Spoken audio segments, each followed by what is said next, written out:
napakahalaga ng pagpunta ng ating Pangulo dito sa Russian Federation. Una-una, kailangan natin maintindihan na our President is wearing two hats sa pagpunta niya dito sa Russia. Una-una, yung hat as chair ng ASEAN ngayong 2026 at pangalawa bilang Pangulo ng Republika ng Pilipinas.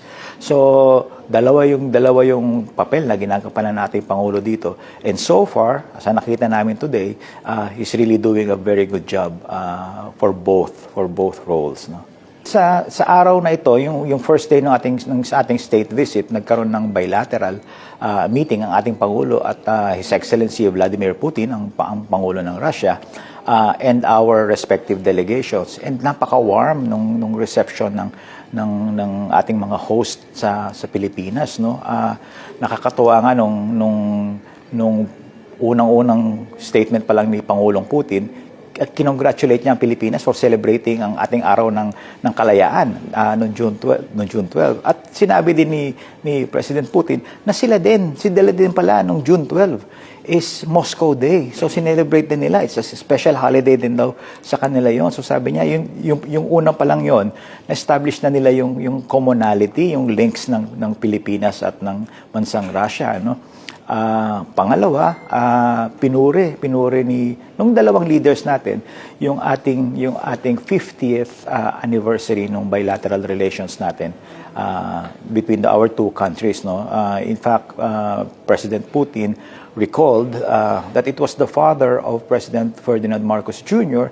who came to Moscow in 1976 to establish the bilateral relations between our two countries. And he was very impressed. Sabi niya, nung mga panahon ng Cold War, kung naaalala niyo, noong 1976, it took a lot of political will at pinuri niya ang ating Pangulong Marcos Sr. sa pagpunta dito at pag-establish ng ating diplomatic relations, no?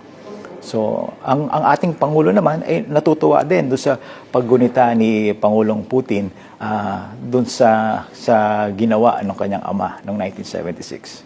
Itong 35th anniversary ng ASEAN-Russia Summit, hindi taon-taon ginagawa tong commemorative summit na to, no? Sineselebrate natin yung 35 years ng relationship ng ASEAN at ng Russia at ng bansang Russia, pero hindi taon-taon ginagawa ito.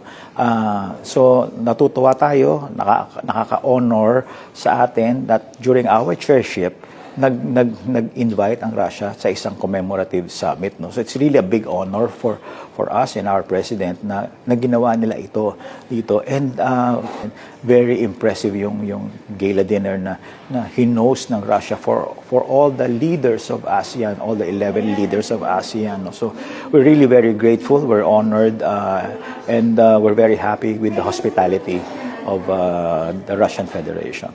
Nakita natin yung dalawang leaders natin, they celebrated our years of friendship with each other, and pareho sila nag-express ng optimism that we can further expand our relations. And there are a lot of areas that we can grow our relationship, no? So both leaders na nakita namin are very optimistic about the future.